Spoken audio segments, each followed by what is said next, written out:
Hi అండి, అందరు ఎలా ఉన్నారు? ఇప్పుడే నాగబంధం మూవీ చూసి వస్తున్నానండి. సినిమా ఎలా ఉందో తెలుసుకునే ముందు ఒక లైక్ చేసి, షేర్ చేసి, సబ్స్క్రైబ్ చేయండి. సినిమా ఎలా ఉందో చెప్పాలంటే ముందు కొన్ని పాజిటివ్స్ చెప్పాలండి. పాజిటివ్స్ వచ్చేసి ఫస్ట్ హాఫ్లో కొంచెం బ్యాక్గ్రౌండ్ మ్యూజిక్ సినిమాకి పాజిటివ్.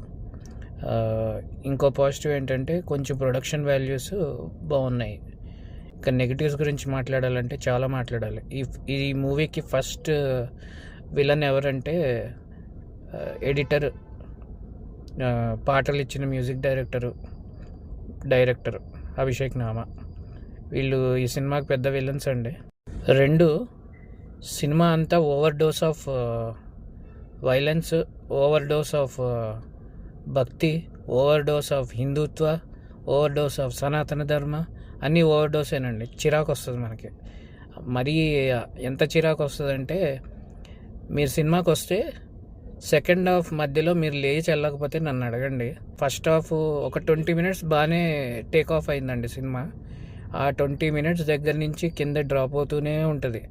అసలు ఎందుకు పాటలు పెట్టాడో, ఆ పాటలు అయితే దారుణం.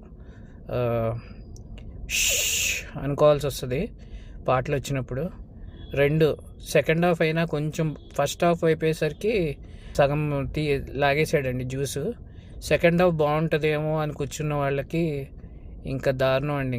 భగవంతుడా ఏంట్రా మాకు కర్మ అన్నట్టు తీసాడు సినిమాని. యాక్చువల్గా ఈ సినిమా తీస్తే దేవీలాగా మంచి హిట్ అయ్యేదండి. అంటే 3 గంటల 15 నిమిషాల సినిమా యాక్చువల్గా ఇందులో గంట తీసి పడేయచ్చు.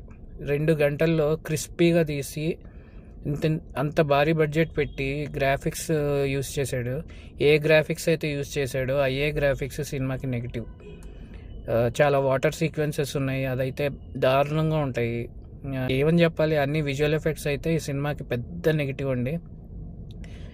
విజువల్ ఎఫెక్ట్స్ సూపర్వైజర్ కూడా మన అభిషేక్ నామా గారే. ఏం తీసాడో ఏం చేశాడో తెలియదు, కానీ దారుణంగా చేశాడు. పాటలండి, పాటలు వామ్మో, అసలు పాటలు ఎందుకు తీసావురా బాబు, ఈ సినిమాలో పాటలే అవసరం లేదు అని. సినిమాలో ఏమన్నా బాగుంది అంటే నాకు 2 నచ్చాయండి. ఒకటి, పద్మనాభ స్వామిని చూపించే సీన్ ఒకటి ఉంటుంది ఫస్ట్ హాఫ్లో. ఆ సీన్ చాలా బాగా తీసాడండి. అంటే అంత అందంగా ఉన్నాడు పద్మనాభ స్వామి, అదొకటి చాలా బాగుంది. సెకండ్ హాఫ్లో శివుడు లైట్గా ఒక 1 minute 2 minutes శివుడిని చూపిస్తాడు, అదొకటి కొంచెం బాగుంది అంతే. సినిమాలో ఈ 2 బాగుండడం తప్ప ఇంకేమీ లేదు. మీరు మాత్రం సినిమాకి వెళ్తే ఖచ్చితంగా సెకండ్ హాఫ్ మధ్యలో లెగిసి రావడం ఖాయం.